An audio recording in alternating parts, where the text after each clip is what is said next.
Stop for a second. Right now, in this very moment, your brain is processing dozens of micro-decisions. Whether to stare at the screen or look away, to breathe deeply or hold your breath, to interpret these words as a threat or as interest. You're convinced that the source of every action is your conscious self, that inner voice reading these lines right now. But I'm proposing something radical. Imagine that this voice isn't the author of your life, but just one actor in a play whose script was written long before your first memory. What if the feeling of control is the most sophisticated illusion your psyche creates? What if your inner captain, confidently standing at the helm, is actually just a passenger admiring the view from the window, while the autopilot, programmed by millions of years of evolution and years of personal experience, steers the ship along a long-established route? Today, we'll embark on a journey into the darkest and most vital corners of your being. We'll challenge the fundamental axiom of your existence, the idea that you're the master of yourself. And what we discover could forever change how you see every thought, every feeling, and every seemingly conscious choice. The main myth you believe in I call the myth of the single ruler. It's the conviction that somewhere in the center of your skull lives a homunculus, a little person who is you. It receives info from the senses, weighs it on the scales of logic, consults memory, and then issues orders to the body. This beautiful, simple, and utterly false fairy tale. This fairy tale ends right here. Modern neurobiology, psychology, and even the philosophy of consciousness agree on one thing. There's no central command center. No pilot in the plane. Your conscious, verbal, logical mind isn't the CEO of the corporation called you. It's the head of public relations, a brilliant speechwriter and PR master whose job is to take raw, chaotic, often irrational decisions made in the company's deep divisions, the limbic system, basal ganglia, cerebellum, and wrap them in a beautiful, coherent, logical story. It doesn't make decisions. It justifies them. So the big idea underlying today's conversation is this: you and your mind aren't synonyms. They're two different entities, often in conflict. You is something deeper, perhaps the capacity for awareness itself. And your mind is a tool, a machine, a set of programs. Most of your suffering, indecision, and inner conflict stem from mistakenly identifying yourself with this machine, from believing that you are these thoughts and emotions. So who holds the reins if not your conscious mind? Let's take a look at the real contenders for this throne, one by one. Insight 1. The ancient advisor living in your subcortex. Your past is your harshest dictator. Picture this scene. You're on a first date with someone who objectively interests you. You've prepared topics, you're in good shape, you want to make an impression. But as you sit across from them, something strange happens to your body. Your throat tightens. Your temples start pounding. Your head fills with white noise. Your confident inner monologue falls silent, replaced by a primitive, panicked whisper. Run. Hide. You're in danger. This isn't your self-doubt speaking. It's the voice of the ancient advisor, a complex of brain structures, mainly the limbic system, dedicated to one single function: survival. It doesn't care about your plans for family or career. Modern social codes mean nothing to it. Its algorithms were written in the Stone Age. It assesses every new person in an instant: threat or resource, friend or foe, trustworthy or not. And its verdict comes in fractions of a second, before you can even register it. It's not a suggestion for debate. It's an order that instantly alters your body's biochemistry, priming it for fight, flight, or freeze. Your brain isn't a blank slate. It's an ancient palimpsest, with primitive instincts etched beneath social emotions, topped by a thin layer of rational thought. Under stress, fatigue, or high excitement, the civilized layers wear away, revealing the ancient script. Your irrational jealousy in relationships is a modernized resource protection program against rivals. A panic attack in a crowd is a glitch interpreting closeness to strangers as a potential trap. Unexplained sadness might signal a loss of status in the pack, which the ancient brain equates with a death sentence. All your communication, especially in tense moments, isn't just an exchange of words. It's a clash of two ancient biological computers, primarily swapping signals of threat and safety through tone of voice, posture, gaze, and micro-expressions. You might say all the right things, but if your ancient advisor deems the other person a threat, your body will betray you, and vice versa. Insight 2. The theater of the rational mind. How your inner lawyer justifies decisions you never made. Now another scene. You walk into a room and see him, or her, and it happens, that instant physical chemical reaction, attraction, or the opposite, a wave of overwhelming antipathy, a gut-level rejection.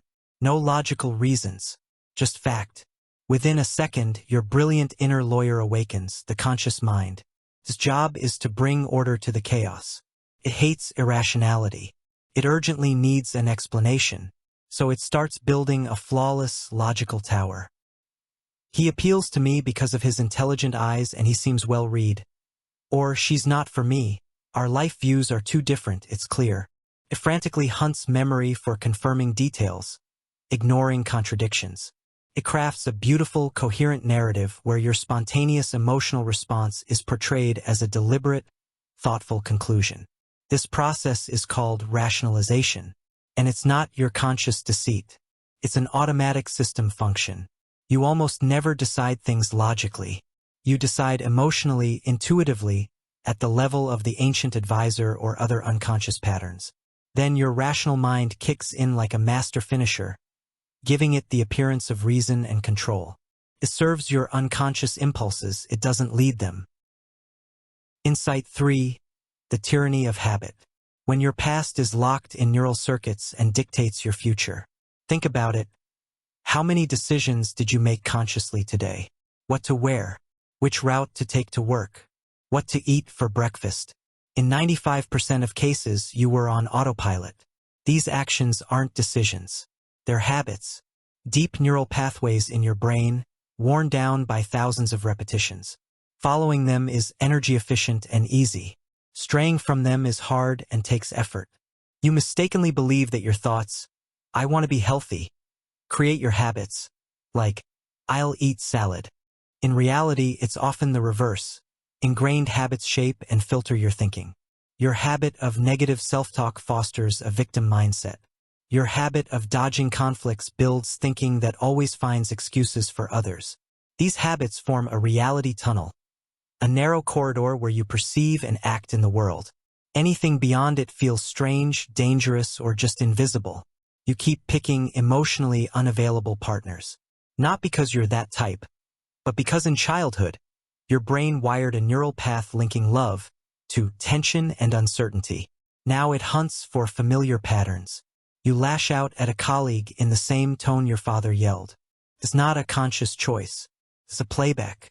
Habit is your brain's resource-saving trick, turning past decisions into automatic programs. The issue? Many are outdated, harmful, and installed without your say. In short, you're trapped by past versions of yourself. Each day, you're not crafting a new reality so much as replaying old tapes with minor tweaks. Your free will? A severely limited choice among brain-hardwired routes. Insight 4. The War of Kingdoms and the source of all your pain.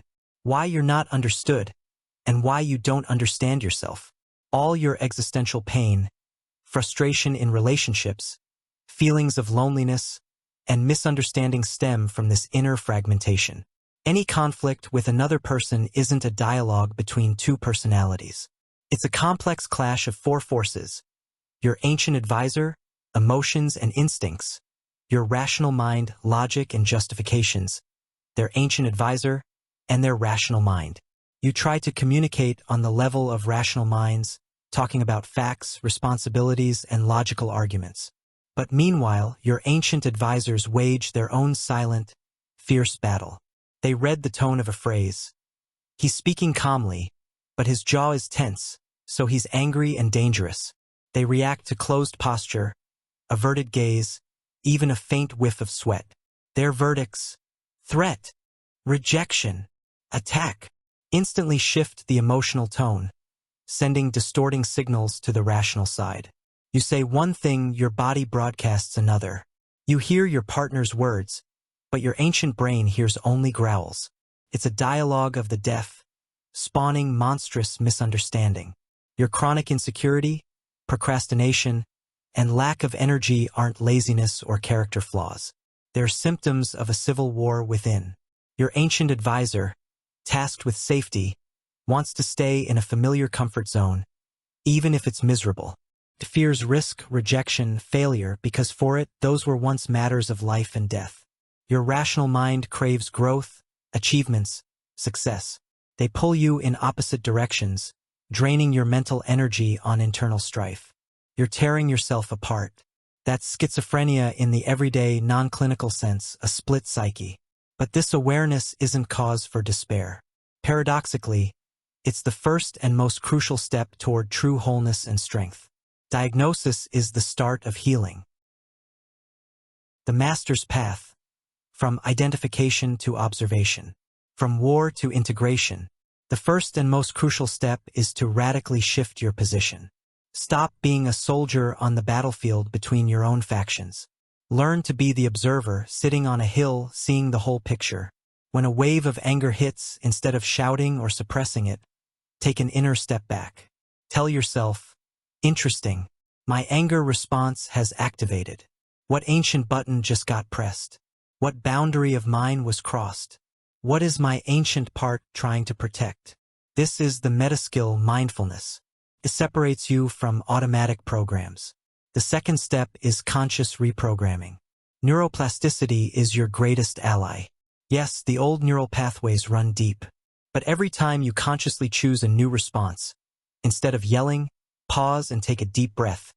Instead of running from a tough conversation, step forward. You carve a new, faint trail in the neural forest. One such action is an act of quiet sabotage against the tyranny of the past.